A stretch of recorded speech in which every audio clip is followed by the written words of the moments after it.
Bismillahirrahmanirrahim. Sekarang kita akan mempelajari filogeni. Filogeni adalah suatu gambaran hubungan evolusioner kelompok-kelompok organisme yang ada di muka bumi ini. Ya. Nah, sebelum kita menganalisis suatu filogeni, ada baiknya kita pahami dulu mengenai beberapa istilah supaya Anda nanti lebih mudah untuk mempelajari hubungan kekerabatan organisme melalui filogeni. Ya, di sini kita memiliki bagan ini sering disebut sebagai pohon filogeni. Ya, pohon filogeni ini biasanya memiliki nodus. Ya, ini nodus yang warna saya berikan warna orange. Ya, ini namanya nodus. Kemudian ini juga nodus, tapi karena dia yang paling dasar ini disebut sebagai akar atau root, ya. Jadi ini ada satu akar. Dalam setiap pohon filogeni itu dipastikan memiliki satu akar dan beberapa nodus. Kalau nodus bisa berbeda-beda, ya.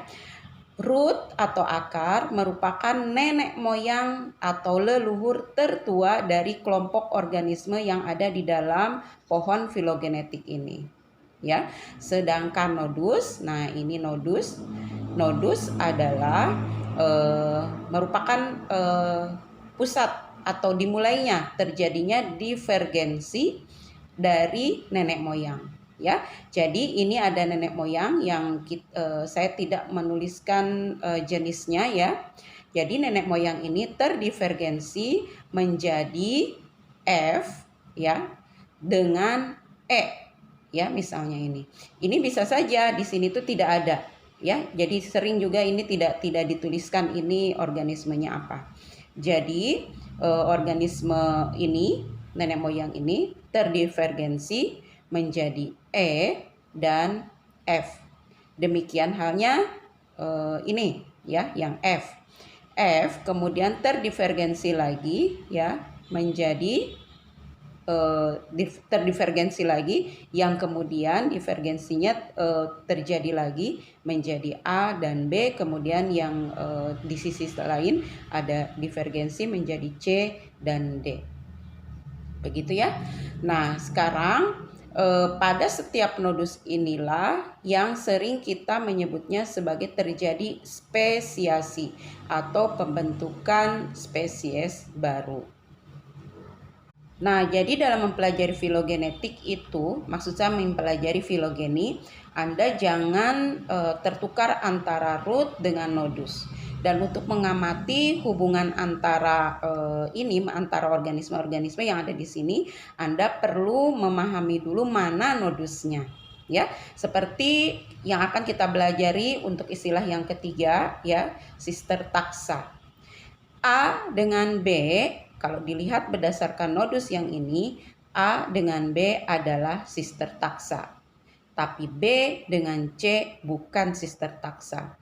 Karena C tidak berasal dari nenek moyang yang sama dengan A dan B. Jadi sister taxa itu bisa dikatakan sebagai sister taxa jika berasal dari leluhur atau nenek moyang yang sama, yaitu yang ini. Jadi A dengan B adalah sister taxa. C dengan D adalah sister taxa berdasarkan nodus yang ini. Ya. Lalu apakah B memungkinkan menjadi sister taxa bagi C? Ya, dia mungkin dia bisa dikatakan sister taxa tapi dengan melihat nodus yang ini. Ya, jadi tidak bisa kalau berdasarkan nodus yang ini Anda menyebutkan B dengan C adalah sister taxa. Tapi Anda bisa mengatakan B dengan C adalah sister taxa berdasarkan nodus yang ini. B dengan D juga bisa dikatakan sister taxa berdasarkan nodus yang ini. Demikian halnya dengan A dengan D atau A dengan C, itu sister taxa dengan jika dilihat berdasarkan nodus yang ini. Lalu bagaimana dengan E? Siapakah atau yang manakah sister taxa dari E? Sister taxa dari E adalah sekaligus A, B, C, dan D.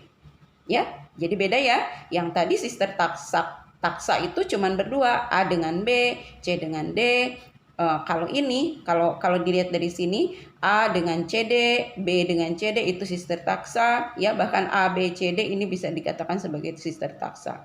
Tapi E juga bisa dikatakan sister taksa jika dilihat berdasarkan nodus yang ini.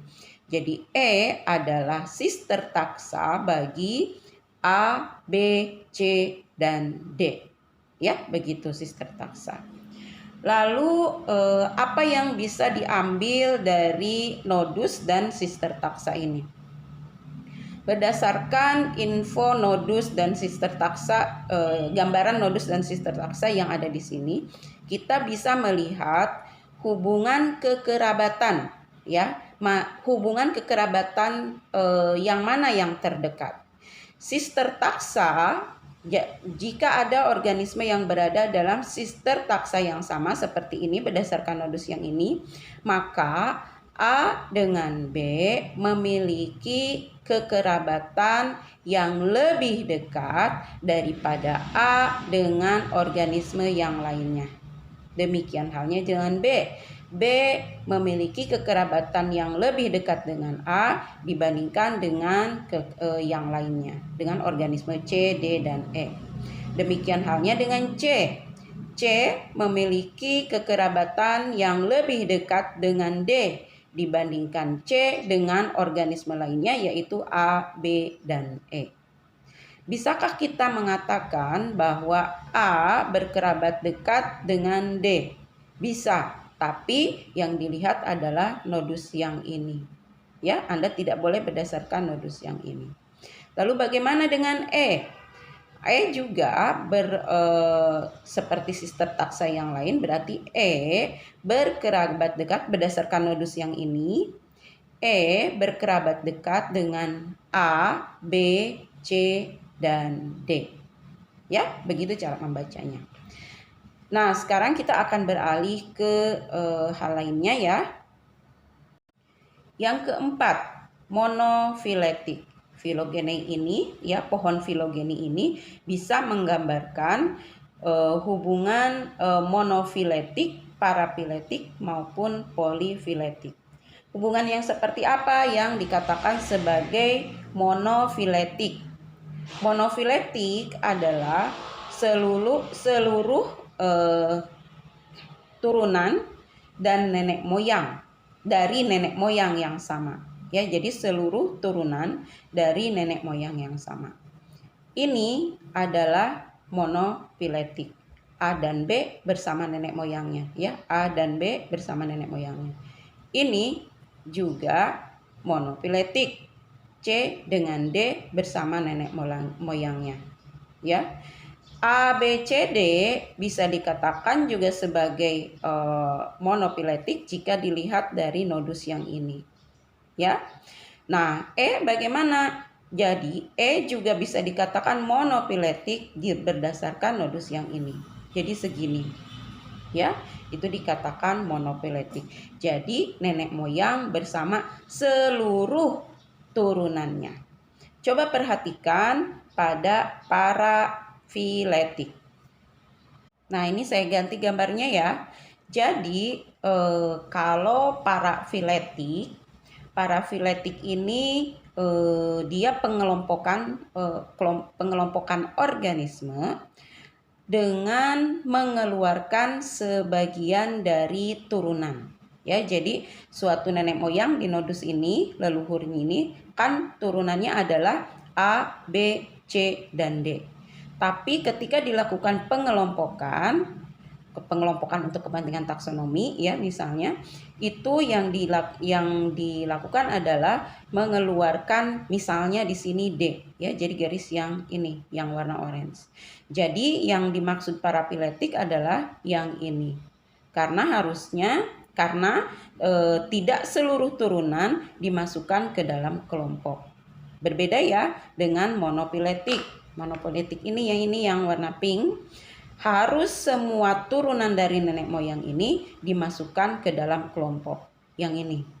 Ya, jadi kalau monofiletik berarti nenek moyang kemudian turunannya yaitu A, B, C, D. Kalau parafiletik nenek moyang A, B, C. D tidak diikutkan meskipun D ini sama-sama turunan dari nenek moyang yang sama. Ya, jadi itu adalah parafiletik. Nah, sekarang polifiletik. Namanya poli berarti ada dari beberapa ya. Maksudnya apa? Jadi ini pengelompokan polifiletik itu pengelompokan dengan mengikutkan turunan yang bukan dari turunan suatu nenek moyang. Misalnya ini kita nodus yang ini ya. Kita coba yang nodus yang ini. Maka pengelompokannya kalau berdasarkan monofiletik itu berarti hanya A, B, C, D. Tapi kalau parafiletik pengelompokan berdasarkan nodus ini misalnya ya, dia bisa memasukkan kelompok E. Ya, ini berarti dapat dikatakan sebagai polifiletik. Atau misalnya berdasarkan nodus yang ini. Berarti berdasarkan nodus yang ini, parafiletiknya adalah, kelompok parafiletiknya adalah A, B, dan C. Ya, ingat C ini berdasarkan nenek moyang dari nodus yang ini, sedangkan A, B berdasarkan dari nodus yang sama. Ya, jadi jangan tertukar ketika Anda menentukan monofiletik dan parafiletik dan polifiletik. Monofiletik itu saya ulangi lagi, jadi nenek moyang pengelompokan organisme dengan melibatkan nenek moyang dan seluruh turunannya. Sedangkan parafiletik nenek moyang dengan melibatkan tidak semua turunannya. Ya, tidak semuanya dimasukkan ke dalam pengelompokan. Sedangkan polifiletik pengelompokan dengan memasukkan turunan lain yang berbeda nenek moyangnya. Begitu ya. Oh ya, ada yang lupa. Ketika Anda mempelajari filogeni, Anda jangan tersinggung dulu ya.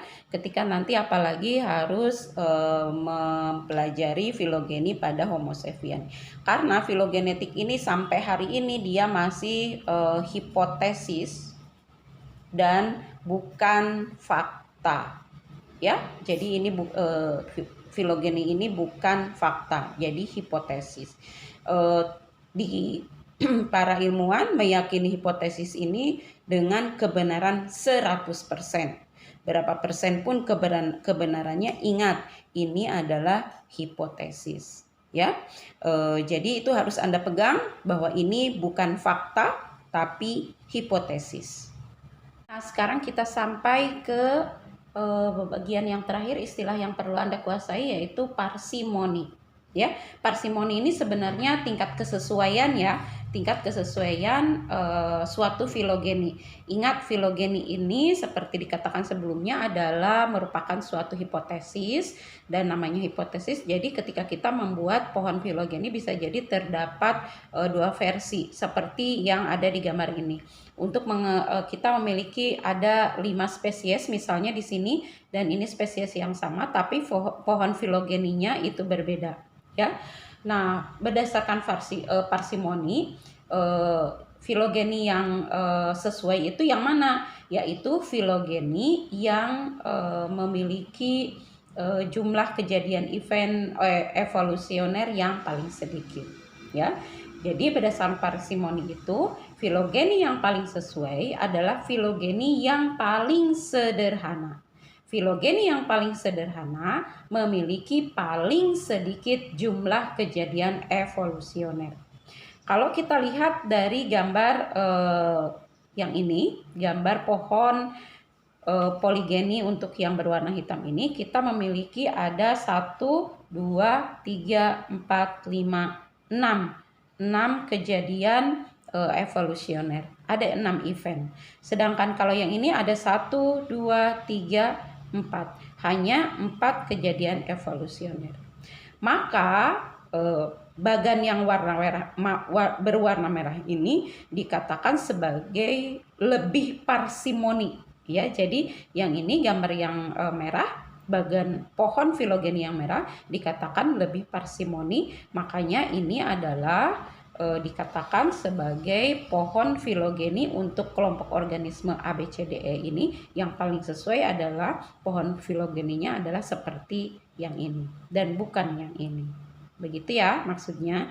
Jadi parsimoni itu suatu aturan saja yang ketika kita memiliki ada beberapa versi dari pohon filogeni untuk organisme yang sama, maka kita bisa melihat bahwa yang filogeni yang sesuai adalah yang memiliki kejadian event yang paling sedikit atau dikatakan yang paling sederhana.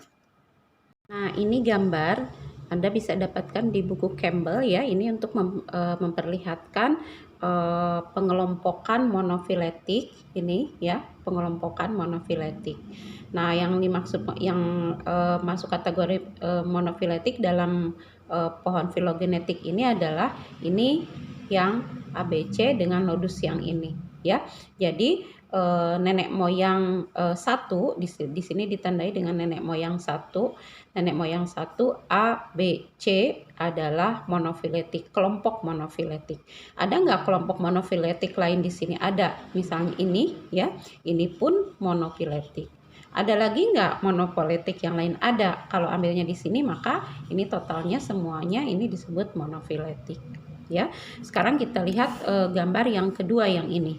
Nah, yang ini kita melihat parafiletik. Ingat, parafiletik itu nenek moyang dengan turunannya, tapi tidak semuanya diikutkan. Di sini contohnya bagian G ini tidak diikutkan ke dalam kelompok ya. Jadi kelompok parafiletik ini hanya terdiri dari nenek moyang, kemudian turunan D, E, dan F. Sedangkan turunan G-nya tidak dimasukkan ke dalam kelompok. Ya, nah sekarang ini contoh yang lain ya. Ini contoh polifiletik maksud saya. Kalau yang polifiletik ingat ada member dari kelompok yang bukan berasal dari nenek moyang yang sama. Jadi seperti ini, BC berasal dari nenek moyang 3, sedangkan D berasal dari nenek moyang 4. Itu artinya ini ada dua nenek moyang yang ada di dalam kelompok ya. Ini turunannya. Jadi ini yang disebut polifiletik.